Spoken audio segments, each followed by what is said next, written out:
The Blue Jays can't secure the win in Game 2 against the Houston Astros, and Vladdy talks about what it will take to start winning down the stretch. We'll talk about it all on today's episode of Locked On Blue Jays.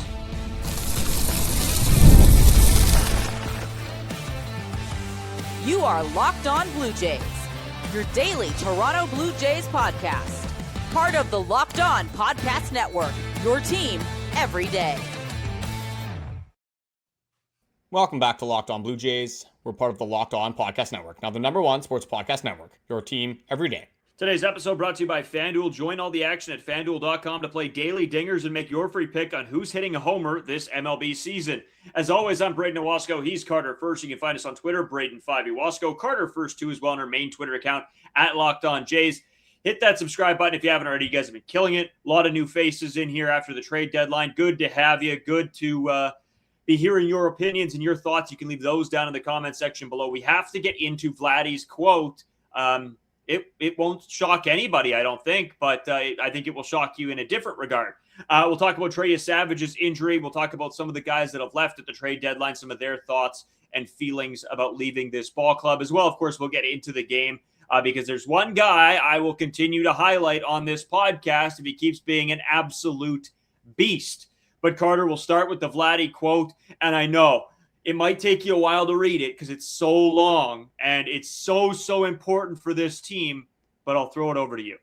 Yeah, I really think he struck gold with this quote. He's really figured out what the Toronto Blue Jays issue has been all year long. It only took until after the trade deadline, but here we are. This is what Vladimir Guerrero Jr. had to say about the Blue Jays' issues throughout the entirety of the season. He said, "I have to start hitting. I have to start hitting. I think we've been playing good. Sometimes we get shut down, but it's always one game at a time. I need to get hot so that we can keep going and try to make the playoffs." I think that's been the issue the entire season long. If Vladdy has been hitting, you probably are buyers at the deadline. You probably added to this roster. You probably have a better offense. You're not a bottom 3 offense in every single offensive statistical category that matters. You wouldn't be last place in weighted runs created plus from an offensive standpoint. It all starts with Vladimir Guerrero Jr. So I think he really kind of knocked the ball out of the ballpark, which he hasn't done at the Rogers Center still up to this point. And I hate being like this guy on the internet. I hate talking about Vladimir Guerrero Jr. in this capacity. But unfortunately, this is just where we're at. And this is what the product on the field has been for the entirety of 2026. Any single time, which hasn't been a lot of times, anytime you thought there might be a flash, there might be something that might get Vladimir Guerrero Jr. back on the right path, get back to maybe being the juggernaut of this offense, you've been shut down immediately after. I mean, looking at this game, John Schneider came out and said Vladimir Guerrero Jr. was tight and tired, and that was the reason why they were monitoring Vladdy throughout the back end of this game. I mean, I'm tired too. I'm tired of watching Vladdy's at-bats. I'm tired of watching this team sometimes just fail to score runs, not even sometimes, literally all the time and time again, be just an atrocious offense to watch. So yeah, I mean, Vladdy's really figured this one out. If Vladdy could start hitting, maybe in theory there is a chance that the Toronto Blue Jays could go on that miracle run and end up making the playoffs. Yeah, and of course we're treating this sort of like a joke. It's because he's stating the obvious. Everybody knows it. He knows it. The fan base knows it. The organization knows it. Other teams know it. That if Vladdy was just a little bit more Vladdy, and some people say it doesn't all start with... It's not a little bit more Vladdy. It's a lot more Vladdy. Yeah, well, okay. Yeah, okay, sure. Like, I mean, yeah, I would take a little bit more Vladdy at this point. I would take one extra base hit at this point. So I'll take a little, I'll take a lot, I'll take anything. And you know what? Some people are going to say, wow, you guys really rag on Vladdy. It's not just a one-man offense. But one man hitting in your 3-hole, the ability to drive in runs will make a difference. Vladdy hitting 25 home runs this season instead of 6 makes a big difference. Vladdy hitting 300 this season, even 285 makes a huge difference. So it's not that we're just sitting here and blaming everything on Vladdy, but it does make a huge difference. And I know a lot of you do know that, and a lot of you do see it, that watch this podcast and comment all the time. And the other part of this I want to get into, Carter, because I had a few people ask this to me just when we were talking trade deadline. I was talking to a lot of people throughout the radio stations, TV networks, whatever, and they all were asking me the same question. Is this the new Vladdy? Is this what we're in store to see? Should fans be worried about the contract? I don't think so. And I'm going to go back to something I say damn near every episode at this point, Carter. You don't judge a guy based on his worst season. You don't judge a guy based on his best season. You find the median. This is Vladdy's above and beyond worst season of his career. So now if he goes out and does the same thing next year, I'll buy into that. I may buy into that a little bit more because, wow, okay, maybe we're starting to see a trend. But as of right now, until we see next season and what Vladdy how he can bounce back, and I'm going to relate it again to something that we relate to all the time. Bo Bichette in 2024 was absolutely horrific. People wanted him gone. People said Bo Bichette needs to be traded. Vladdy is the face of this franchise. And then you get to this year and everybody's like, oh, I wish we had Bo Bichette. I wish we would have traded Vladdy. It's the exact same situation. And so it's frustrating because we have to sit here and we have to say the obvious that Vladimir Guerrero Jr. has been absolutely abysmal this year, but still have the foresight to understand that this is not Vladimir Guerrero Jr. that we're going to be seeing for the next 10 years. So it's a little bit of a give and take relationship right now with Vladdy because those quotes, Carter, they frustrate me. It frustrates me that we're still asking the same questions and getting the same answers. It frustrates me that he's not the Vladdy we all wanted to see this season. And this season was such a disappointment. But I still have a little bit of hope for the future here. So I'm sort of, just in a really tough spot. I know you're sort of the same way. Yeah, I would go farther along, and I would say I have a lot of hope for Vladimir Guerrero Jr. in the future. It's exactly what you said. You really gotta hope that this season is an anomaly, especially when you sign a 14-year contract. That is what's hitting the fans the hardest. That is the first year of Vladdy's huge contract, the third highest, biggest contract in all of baseball, and this is the product on the field that we're seeing. But exactly as you said it, Vladdy isn't a 260 average hitter. Like over his career, he's a 286 average hitter. He doesn't normally hit 12 home runs, and that's being optimistic here. We might not even get to 10. We might even get to 1 at the Rogers Center, but he doesn't hit 6 home runs on the average year. He doesn't have a 687 OPS on the average season. The average OPS for Vladimir Guerrero Jr., the career average, is 844. So this isn't a player that has been bad throughout his career. Is he playing bad right now? Absolutely. It's been absolutely atrocious. I mean, he has 4 extra base hits since the All-Star break. I mean, great. 2 of them were close to being home runs, but close to only counts in horseshoes. Like, I'm not taking a lot of solace. And oh my God, Vladdy was 3 feet away from hitting a home run. You either hit a home run or you don't at that point. He has 16 hits since that. Under 600 OPS in the second half of this season. Like, for a guy that's been kind of saying, oh, we need to get going, we're running out of time to get going, George Springer's kind of answered the bell in the second half. Alejandro Kirk has been pretty good in the second half as well. Vladimir Guerrero Jr. simply has not been that. So you can worry a little bit about the contract, maybe when Vladdy's in like year 9 of the contract, year 10 of the contract. Once he gets into his mid-30s, I will be a little bit more worried. When he talked about this initially, we said the back end of that contract, specifically the last 4 years or so, probably aren't going to be great years for Vladimir Guerrero Jr. He might be underperforming at that point because he has played so many years of baseball and he's getting up there in age. Vladimir Guerrero Jr. is 27 years old and he is going to be jumping at the bit next year to get back on track. Here's an easy spin zone for us to do here, what we saw in 2024. As we remember, 2024, not a very fun season. Some may argue it's even worse than, or was even better than what has happened this year. Some may argue it was worse, but look at what happened for 2025. The entirety of the Toronto Blue Jays turned their season around, turned the script around, and they made the World Series. They made Game 7. They almost won that World Series, which is going to haunt us probably for the rest of our entire lives. But Vladimir Guerrero Jr., you see that he's not happy with his production. You see him slamming bats in the dugout, especially on the Monday game when he came up twice with the runners in scoring position with 1 out, and he can't even hit a sac fly. He's not happy with the way he's been playing, and it'd be a lot worse if you see him, laughing, having a good time, like not really wearing the emotion on his face. If he gave that no, I don't really care attitude, which some people think he has. I really don't think he has it whatsoever. I think he's more mad than anyone, more frustrated than anyone that he's playing baseball like this. There's a reason why he's taking 300 to 400 swings, or at least was. I'm assuming maybe he's tampered that off a little bit, but there's a reason why he's working so much off the field to kind of get back into it. There's a lot of big issues. I don't know if it's going to be solved this season necessarily,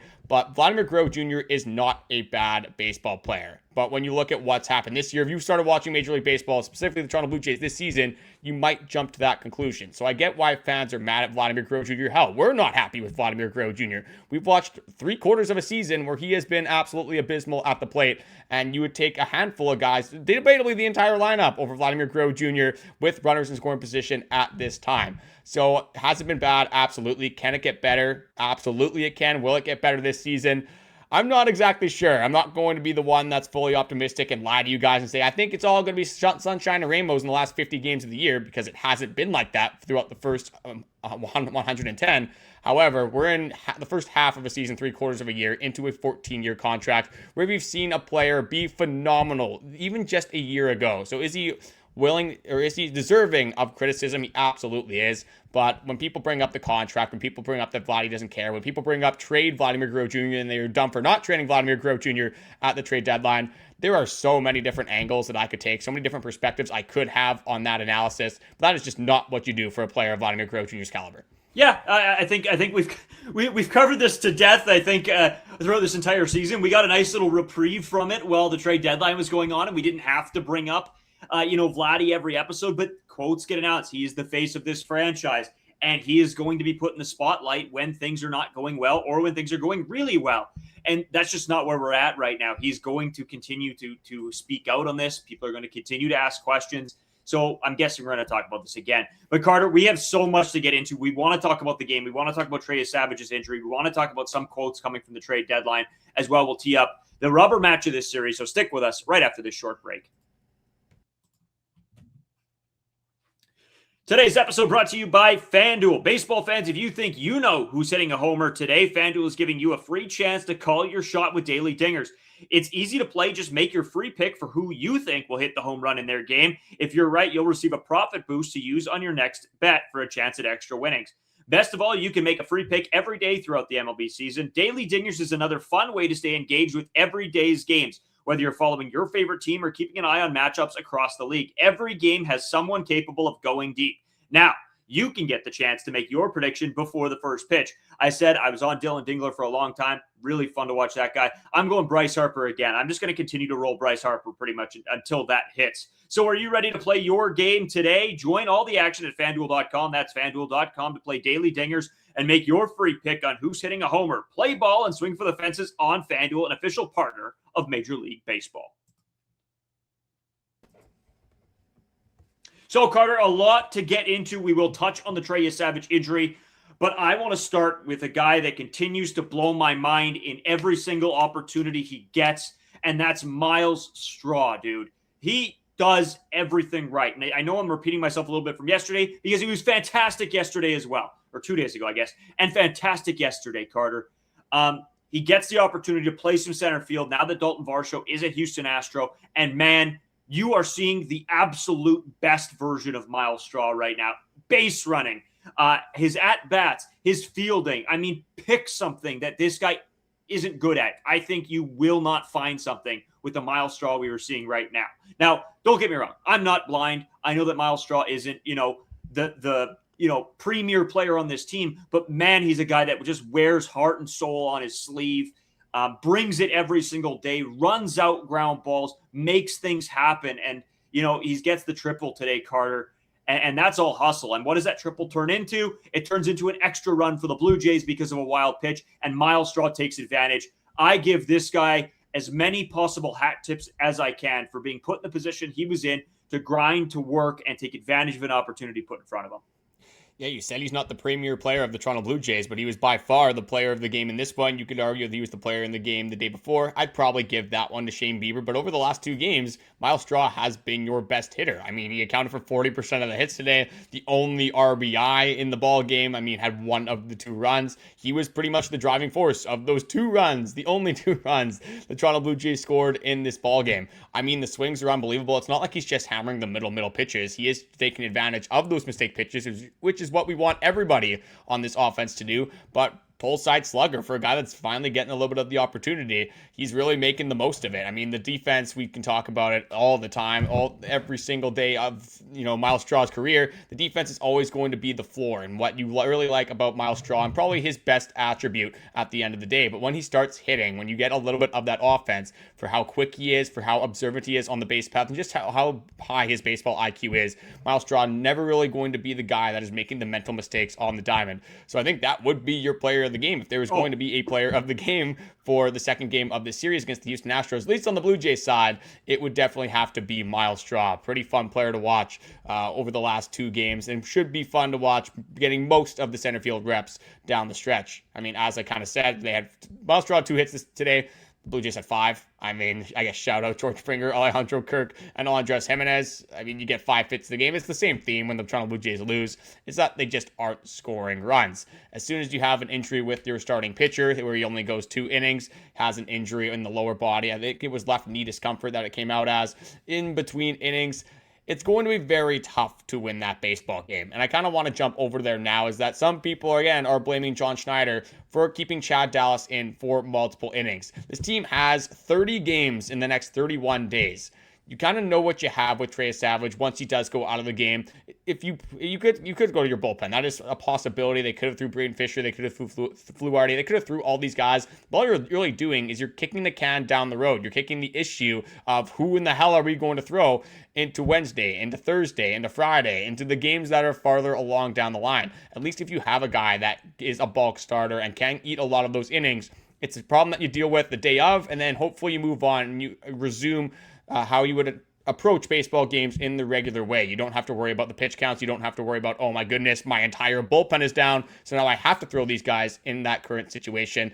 At that point, you hope the Blue Jays offense could score. They obviously did not do that. That's a tune that we have sang so many times on this podcast. So for me, it just doesn't really make sense that why people are so upset about John Schneider extending the leash for Chad Dallas, even though it wasn't that great. He was okay, is the best way I would put it. I mean, with 2 outs, he kind of turned into a different pitcher. You start giving free passes, you're going to have a little bit of issues. But I really think that this was the right move. And the only other argument is, oh, I mean, you're 7 games below 500. Like, you're not in a playoff spot.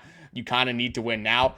You need to win more than 1 game to get back in the playoff hunt. So if you continue to kick that can down the road and have all of your pitchers throw in this game, you're just going to run into the exact same problem in like 3 days anyway.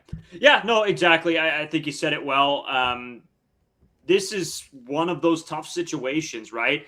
And when Trey leaves with that left knee discomfort, he felt a pinch in there. MRI will come tomorrow, so just an update there, or today, I guess, as this podcast is releasing. We're recording at like 11 o'clock at night. So MRI will come tomorrow, and the position that you are put in is that you are going to have to absolutely devastate this bullpen, and then it's just going to be a try to get them all back rested, and it's just not going to happen. When you set yourself that far behind, you have to go Chad Dallas. This to me was as soon as Trey left, I think me and you looked at each other and we're like, this is going to be a throwaway game. And that's exactly what it turned out to be. But you have to make that decision. And I think John made that the best decision in this position that he was put in. So maybe it's a little, sort of jump in here, but maybe it's a little bit different if Dylan Cease is the guy pitching on Wednesday. You're a little bit more comfortable with Dylan Cease going deeper into a ball game, pitching 6, 7, 8 innings, whatever it ends up being, rather than Jameson Taillon making his first start for the Toronto Blue Jays, who simply has not been very good this year. Like, there's a very foreseeable circumstance here where Jameson Taillon goes 2 to 3 innings. Really hope that doesn't happen. You hope he goes 5 or 6, but it's a very big possibility that he doesn't go deep into the ball game. And then you would have to throw a guy like Chad Dallas anyway. So I don't know why people are like so frustrated about the pitching staff. Again, it wasn't good. You can't walk 4 people in 3 innings. You can't give up a moon ball to Taylor Trammell. Like, there was some issues with Chad Dallas on his start, but the overwhelming and overarching problem pretty much every single time the Toronto Blue Jays lose is the offense. Like, you could have went to almost anyone in this bullpen, and if they weren't able to get a 0 every single inning for 7 innings in a row, you weren't going to win the ball game anyway. So if you're going to blame anybody, blame the offense. Yeah, and you know what? We just to sort of switch gears a little bit here, I got to see one of the worst throws I've almost ever seen today. Jesus Sanchez launches a baseball, and I don't even know. Like, I don't know, Carter. Like, I watch sometimes guys in our slow pitch league have absolutely cannons of arms. And don't get me wrong, Jesus Sanchez has got a bit of a cannon, but a cannon to the moon, because that ball was nowhere close to Alejandro Kirk. And Kirk tried to play it off, but I think even when he stood up, he was like, well, yeah, I can only do so much acting back here before somebody's got to go get that baseball. Well, it was really funny because the play before, Jesus Sanchez makes a very good throw to home plate. And then literally the next play, like he's trying to throw the ball out of the stadium. Like, I'm not exactly sure what we're doing here. And I guess shout out to Chad Dallas for kind of limiting the mess that it could have been. But that is definitely the candidate for, I think, worst throw of the year. Like, maybe there's like a pitcher one that you could go to where they've launched the ball down the line. That could be in contention. And then when you look at the grand scheme of things, like this really did not hurt the Toronto Blue Jays because Chad Dallas was there. Like, there wasn't an additional base that was taken. But I mean, what are we doing here? Like that, we're just not even close, not even online. And the funniest part for me was like the camera angle that you saw before is like Alejandro Kirk's kind of getting in his stance, looking like the ball is going to be a close play at the plate. And then it's only 35 feet thrown over Alejandro Kirk's head, not even online either. That one I did get a little bit of a chuckle at because I just kind of knew the game was over at that point. But it's really funny to see throws that are that bad from professional baseball players. Yeah, and the camera angle was fantastic because it was like that close-up shot on Alejandro Kirk from sort of behind, and then it just immediately cuts to a wide shot, and the ball's so far in the back. Oh, man, you know what? I know I shouldn't be laughing because the Blue Jays lost and it was terrible. That's all you could really do. You got to have some fun with it for all the mishaps that continuously happen every single baseball game. And when it happens in a funny manner like that doesn't really have like a massive impact on how the game ends. All you can do is laugh at plays like that at this point. Yeah. And you know what, Carter? We got a lot more to talk about. We want to touch a bit on the trade deadline players that were moved and some of what they had to say as well. We got to talk about one more person, though. It's the demon. It's Brendan Little. I mean, the only time, unfortunately, every good thing has to come to an end. He doesn't give up a run. I guess this might be the last day of the shtick because you started to see the wheels start to fall off a little bit. And the exact same issues that Brendan Little has had throughout this entire Toronto Blue Jays tenure kind of come back to fruition. Hey, you saw on Monday, according to Pitching Ninja, had the best stuff plus out of every single relief pitcher in Major League Baseball that day. But unfortunately, the stuff doesn't really matter when you're not commanding your pitches, when you're not near the strike zone. But those are the guys that I'm going to kind of like watching down the stretch. It's the Max Scherzers, it's the Brendan Littles, because at this point, you just got to have fun with the baseball team. That's all you can do. I got no words. I've said my piece on Brendan Little. He makes you speechless. If that's how you want to take that, you can take it that way. I have talked so much garbage about Brendan Little, and I can't even play into the shtick, Carter. I can't. It just infuriates me. You're right. It's more interesting than watching Simeon Woods Richardson. I will give you that, but as I say that, you remember how I was talking about the Dylan Dingler home run? Just hit one. Let's go. Good for my fantasy. But do you still get, like, with Brendan Little, like, are you still getting a little bit frustrated or annoyed when you see him being rolled out of the bullpen now? Or it's just like, you know what? It can't go any worse this year, right? Like, who cares? No, I don't know. Yeah, I guess a little bit, but I'm just like, I sort of just roll my eyes. Like, I just want to turn the TV off because I can't stand it. The amount of pitches that he just cannot locate to save his absolute life. And don't get me wrong, the stuff is good. Like, the stuff breaks hard. It's just there's no, like, I don't even think he has a clue where it's going to end up. Like, that's sort of where we're at. There's no way he has a single clue of where his pitches are ending up. But that's why, like, a lot of people were like, trade Brendan Little at the deadline. DFA Brendan Little. Like, the stuff is there. And while it isn't working, like, if it somehow he finds out the command, like, he could be a very usable relief pitcher. He could be one of the best lefties in all of baseball. I don't even think that's necessarily a stretch. It's a big if, don't get me wrong. Like, a lot of things need to change and a lot of things have to go differently. But if somehow Brendan Little can hone in on what his craft is, like we've seen a little bit before, we've seen at times in 2025, which was only last season. Again, long way to go, but there is a world where Brendan Little can be a good bullpen arm. Yeah, Carter, and you know what? If my grandma had wheels, she'd be a bike. All right, so like, I don't know. Hold on to hope. That's kind of where we're at in the Blue Jays season. Like maybe it's the small wins. It's like Max Scherzer getting into the top 10. We got to hold out hope that Vladdy can hit a home run at the Rogers Center. We got to hold out hope that George Springer can continue to have the torrid start to the second half that he's had. And you got to hope that Jameson Taillon tomorrow can hopefully figure things out. Maybe because he's pitching for his home country now. Maybe that's a little bit more incentive. But there is still a bunch more we want to talk about. We do have to talk about the rubber match of the series. But we are still going to catch up on the trade deadline. There's a bunch of quotes that have come out from ex-Blue Jays, new Blue Jays, from different parts of the organization that we are going to dive into after this short break. Today's episode brought to you by Amazon. And you guys know when I talk about Amazon all the time, it's because we're getting closer and closer to back to school season, which is crazy. It feels like I haven't had a summer, and I'm guessing a lot of you feel the same way. But we want to thank them because they're giving you guys a limited ad break. Only one ad. Here you go. We all know how crazy, like I said, the back-to-school shopping experience can be. It starts with a few items on the list, then suddenly you're shopping for supplies, clothes, lunch gear, tech, and about 10 other things you didn't see coming. It just adds up so quickly. when you look at the school supply list and wonder if you're shopping for one child or opening a small office supply store, I didn't realize the first grade required this much inventory. Shopping like this can get out of control if you're not careful. So again, I say that all the time. No matter where I'm shopping, I always end up with 19 other things that I didn't think I needed. And I'm like, oh yeah, no, that's a good idea. That's a good idea. That's a good idea. And it just gets completely out of hand.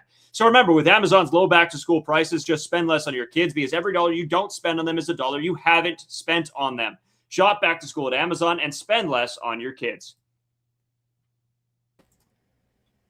Before that ad, I was just chucking my phone across the room, apparently. I was wondering what was going on there, because I heard a lot of bangs. I thought there might be another thunderstorm outside, because for some reason when we've been doing the podcast, Mother Nature hasn't been, the happiest that we're, going live. Maybe it's because they're striking the Blue Jays down for what they've done to the fan base during this season. But I guess I'll lead off the quotes. You want to just kind of go quote for quote here a little bit, because there's so many different ones that we could go into. I'm just going to give actually a quick update about Trey Yesavage. A little bit more has come out. He is going to get the MRI tomorrow, or I guess today when you guys are listening to this.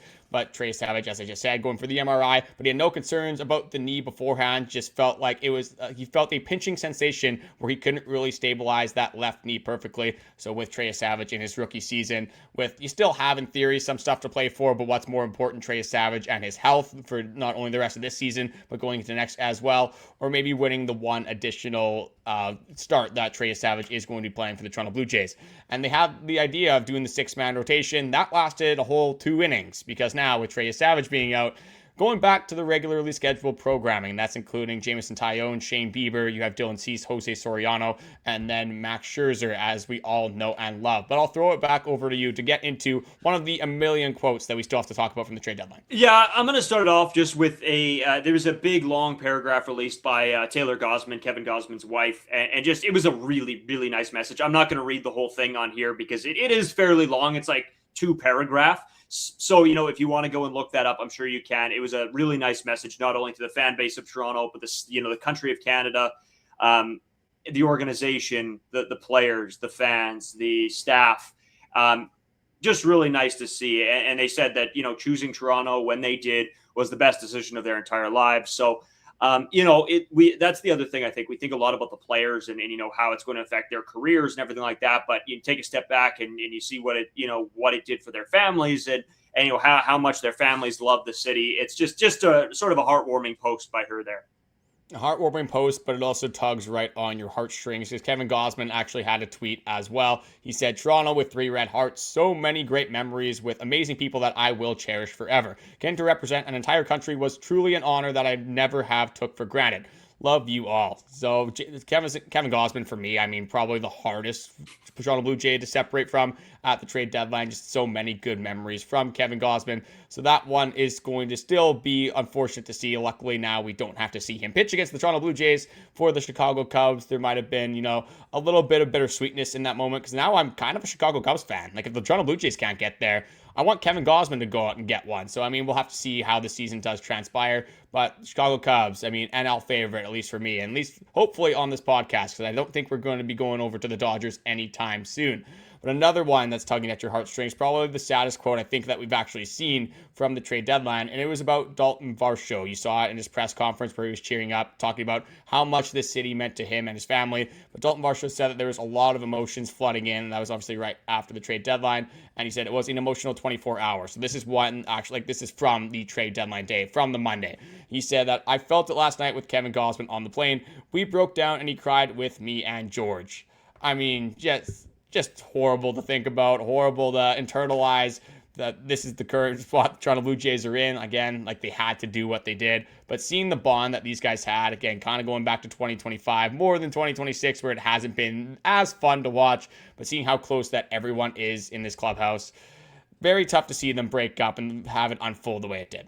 Yeah, absolutely. Those 3 guys that you just talked about, George Springer, Kevin Gosman, Dalton Varsho, I think they all knew what was coming, and obviously George Springer gets to stay here, and that's probably fantastic for him. But to watch 2 of his buddies leave and have to walk away from the organization is tough. But Carter, I also have one quote from Jeff Hoffman, all of Toronto Blue Jays fan favorite, so I know how much this is going to really stick with everybody. He says, once you play in a place like this, you don't want to leave. I think all organizations should strive to be like Toronto. And that's what we've heard a ton about, Carter, is just how well this organization treats their players, their families. So you know what? Shout out. You don't like Ross Atkins. You don't like Shapiro. You don't like John Schneider. Whatever. That's fine. But evidently, a lot of players that come here want to stay here and realize how great of a place it is. So I think in the back of my mind, that is something that, again, we don't think about on a day-to-day basis about how the players are being treated within their organizations. But it's a big deal for them. And to hear that from Jeff Hoffman, a guy who has not gotten a lot of love from this fan base, and mostly some of it rightfully so, he still has very high appreciation for what this organization has done for him and the experiences that he's had here in Toronto. And that's my biggest pet peeve with what kind of goes on with some, it's not just with Major League Baseball, it's not just the Toronto Blue Jays, this happens in all sports leagues, is that you can not like what a player is doing on the field, you can not like their performance, but Jeff Hoffman is such a good human being. Like, we've only heard very positive things come out from the clubhouse, from everybody within the Toronto Blue Jays organization, and I get it, it's the World Series, I get it's the home run that we're all going to remember for a very long time, but the amount of death threats that Jeff Hoffman was getting because of that performance, yes, nobody deserves that in any regard whatsoever. So that is one thing that I do. Again, I was not a part of this. We hope that you guys watching were not a part of this whatsoever. But that is one thing that you feel a little bit of, I guess regret is the wrong word, but you feel sympathy towards Jeff Hoffman because of the way that the Blue Jays fan base treated him. You can be mad at his performances, but yeah, the person that Jeff Hoffman is and continuously will be is a very good and positive human being. Yeah, Carter, and you know what? There's a lot more quotes that came out, but it's all the same sentiment at the end of the day, right? It's all talking about what this organization meant, what the players in the clubhouse meant to each other, and we heard a lot about it after last year's postseason run as well, right?